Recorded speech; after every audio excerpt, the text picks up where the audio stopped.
Smell that, Ben? Car exhaust? That, my dear brother, is the sweet, sweet smell of a new city just past this hill. I wouldn't exactly call it sweet. I'd rather be noseblind. Another fresh start? Something good is going to happen to us here. I can feel it. You're certainly optimistic this morning, Stace. And why wouldn't I be? Just look at that skyline. I'm seeing glitz. Glamour. Maybe some of the worst architecture I've seen since Brightport? I mean, look at those skyscrapers on the right. Blech. Brutalism is the worst. And a population of thousands. Hundreds of thousands even. Scores and scores of people who work in those buildings and need. Stacy, you can't just talk over me every time I have something to say about architecture. They need... Coffee. Coffee. Our coffee from our pedal cart. And we are going to give it to them piping hot and at a fair markup. I think I would be a bit more enthusiastic if the pedal part of the equation was cut out. Toughen up, Ben. We've been touring Daisy May around the country for 2 years. Your legs should have adjusted by now. Your ass looks it, at least. Stace, I'll have you know this is a perfectly normal ass for a male omega. And frankly, forcing me to do physical activity in the name of it is just plain wrong. And, for the record, I never agreed to naming the bike. Sure. That's not the point. Even though you're the one with the beard to block the wind, I let you sit in the back, so I'm the one with bugs in my teeth when we park her. And sometimes you get to take a break.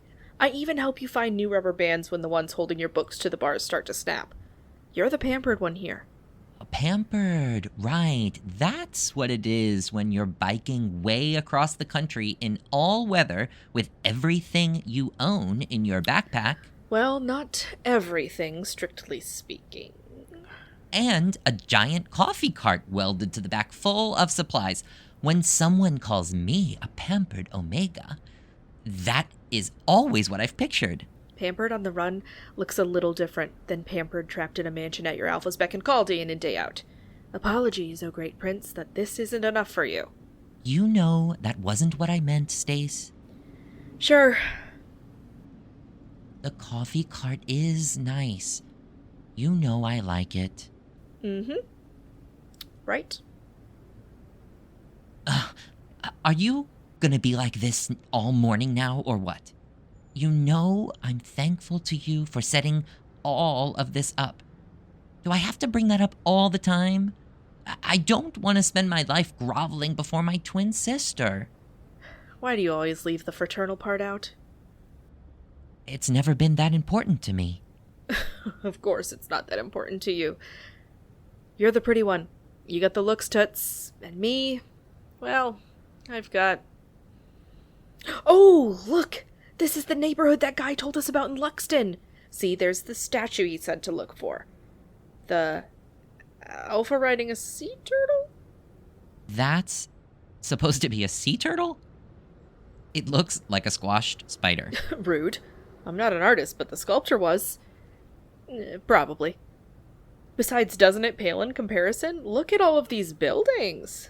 Not huge, but not tiny. They're older, but not so old that everything is run down. I bet plenty of people would be the type to buy coffee from a new-to-you, super small business coffee cart. They'll probably brag to all their friends about what unique dining experience they got to first. It's perfect. If you say so. Have you been wrong yet? Not yet. Well, you're the math whiz. Run some statistics. I haven't been wrong yet, and I'm not wrong now. This spot is going to be big for us. I can feel it.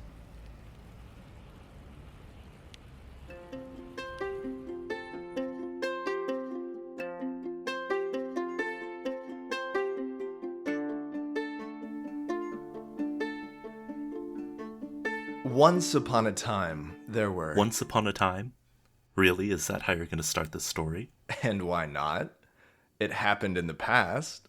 Therefore, the phrase applies perfectly well. But don't you think that it's a bit lofty? Lofty? This isn't exactly a fairy tale, is it? It's definitely not for kids. It isn't made up, and there's certainly no magic.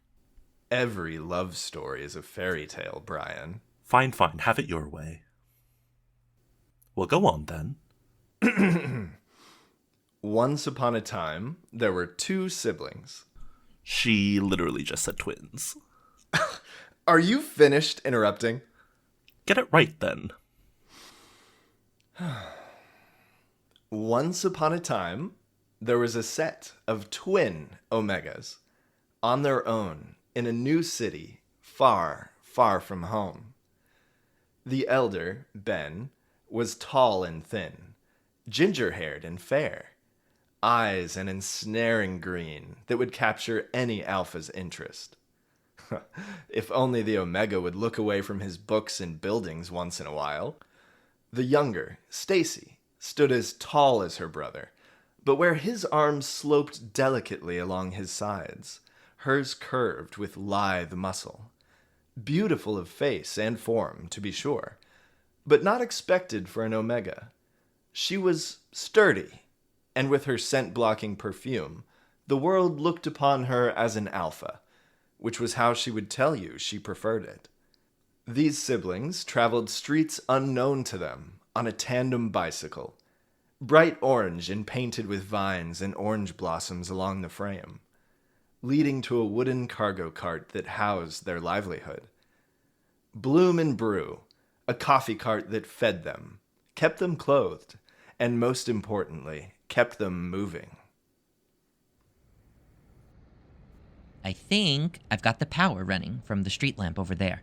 Let me just... Boom! Power! We'll be ready to go in no time. Perfect timing, too. The streets are just starting to wake up. Are you sure you want to start this early? It's kind of cold, and there's almost nobody out. That's the perfect time to start. We can make sure the machines are working, make sure we have everything. Better that than lose a line full of paying customers. We need the money, Ben. I know. You know why we're doing this. Yeah, I know. We've been over this 1,000,000 times. You really don't have to remind me. Don't I?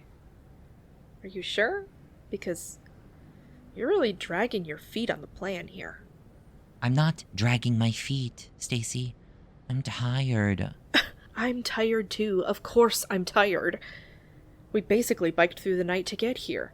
But if we don't make enough today, one of us is going to have to guard the cart while the other sleeps on the bench and shifts.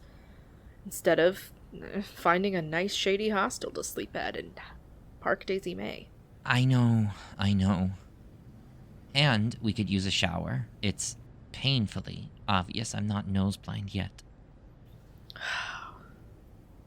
We'll never get far enough away if we don't keep moving like this before they catch us.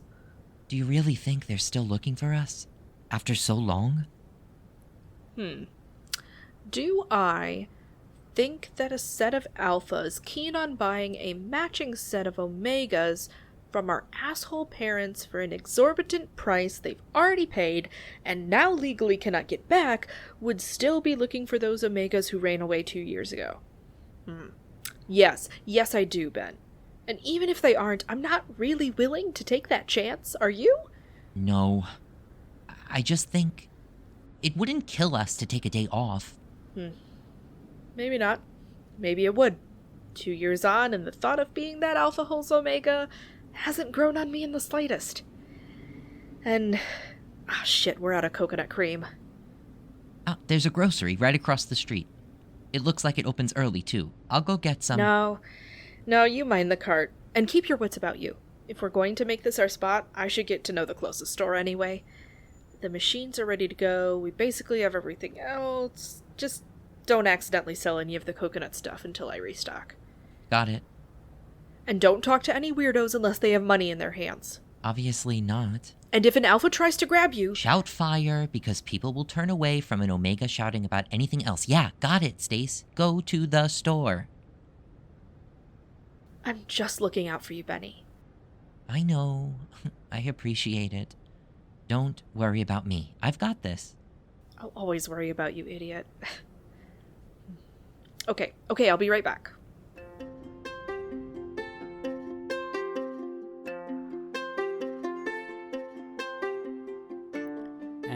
And that's the drawer ready to go. Are you sure you're okay with it all? Really? Keith, you've been planning to move on for ages. I've been planning for it too. It's fine. I don't want to leave you alone with the store if it's not what you really want. I'm just trying to be a good brother. And what makes you think I don't want this? After I bought all of you out of the business, and our parents too? I've worked for this store to be mine. I know, but it's hard imagining someone like you not wanting to be more than a grocer. Someone like me, huh? Someone smart, strong, patient, steady. You could be like a million different things, Davey. And I chose to be a grocer. I happen to like it. Imagine that. If you're sure... I'm sure. And I'm sure I may need some coffee if you are going to keep pestering me. What are little brothers for, huh? Well, hey. Looks like a coffee cart is setting up across the street.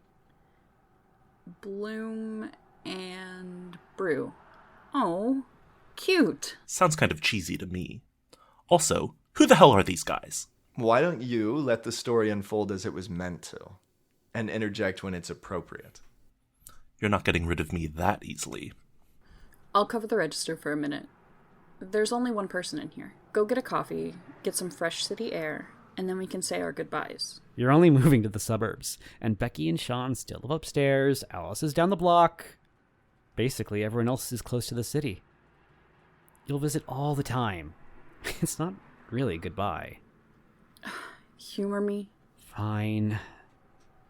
Just don't touch anyone's hand, okay? Alpha Brothers. So protective. Omega Brothers. So ungrateful. And you love us anyway. Go. Coffee.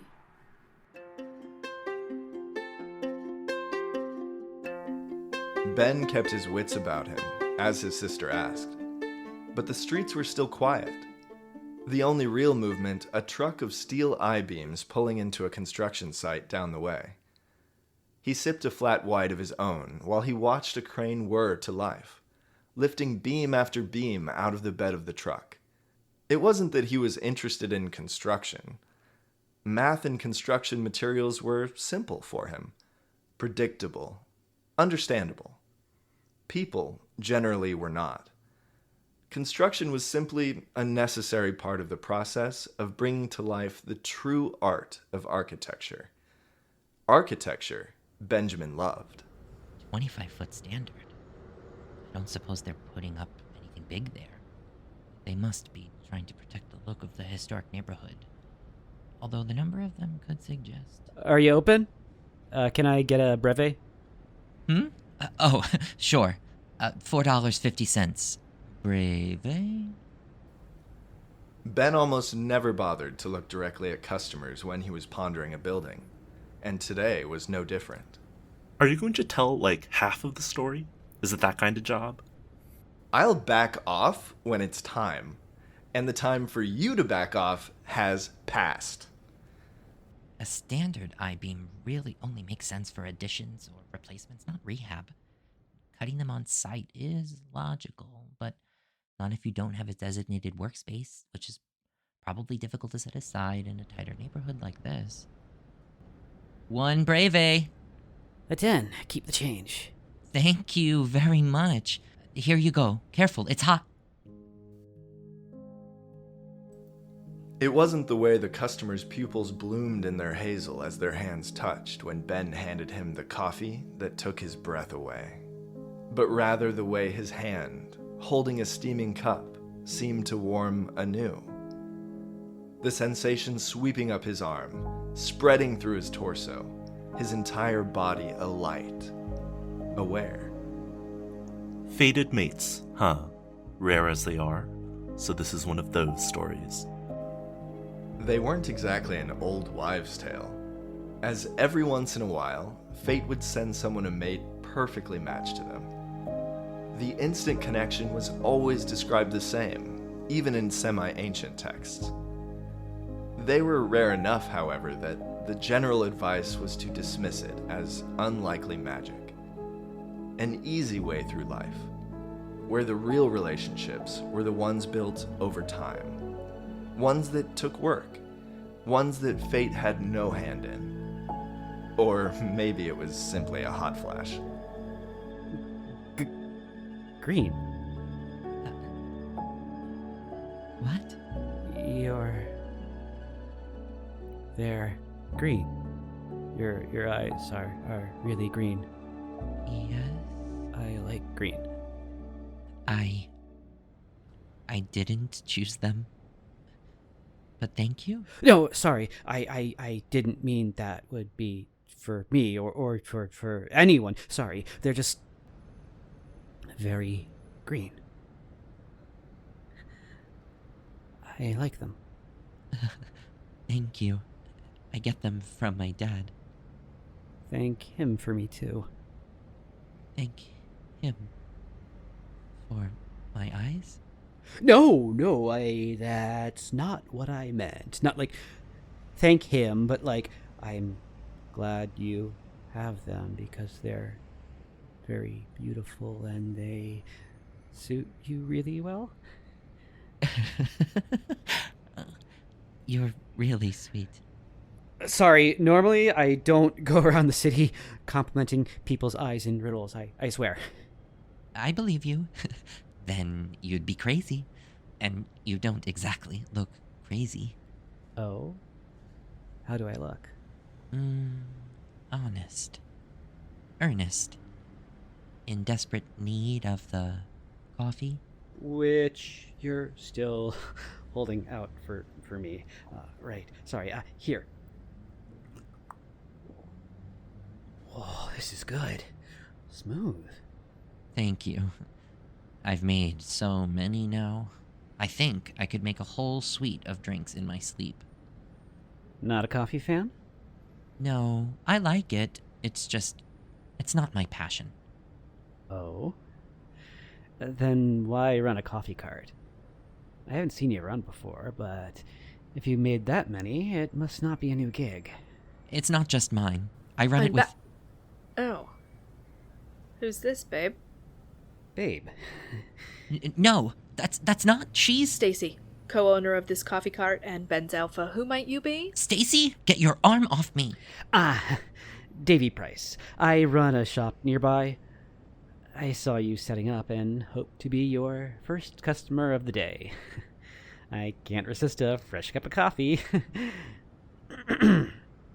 I didn't mean to step on your toes, Alpha. Forgive my misstep. I just thought I felt... Davey, she's not... Forgiven, Alpha. Enjoy your drink. Ben, help me rearrange the cooler. Stacey, you're being rude. Davey... But when Ben turned again to the other side of the cart, the Alpha with the hazel eyes had gone. Stacey, what the hell? Yeah, Stacey, what the hell? No, you what the hell? God, the nerve of some alphas. I literally just told you not to cavort with weirdos like 10 minutes ago. What were you doing making moony eyes at a random alpha alone on the street when it's early enough that the streetlights are on? He wasn't just some random alpha. You said we should open the cart this early, so I was making coffee for a customer, for fuck's sake. Which is my job, thank you very much. You should trust me to do that at the very least. Clearly, I can't. Answer the question, what was with the look? What look? Why do I have to answer to you? Because you're my alpha? You know I do that to protect you.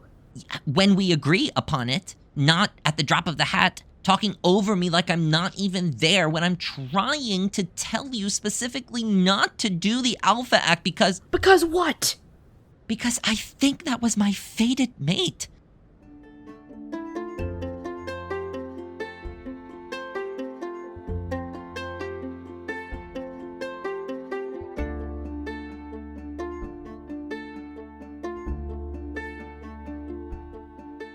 Wait, hold on, that's it? You're gonna end the episode there? That's not much of a cliffhanger. And why not? Well, you've all but confirmed Davey is Ben's fated mate. Remember? The over-narration, trying to get across a cinematic scene over audio. That's not a cliffhanger. That's lazy storytelling. Nobody's confirmed anything. The warmth? The entire meet-cute setup? How are those things not indicators of fated mates, especially in a story like this? And why bother explaining fated mates right after that happened? You'll just have to wait until episode 2 to find out like everyone else. You're a real piece of work.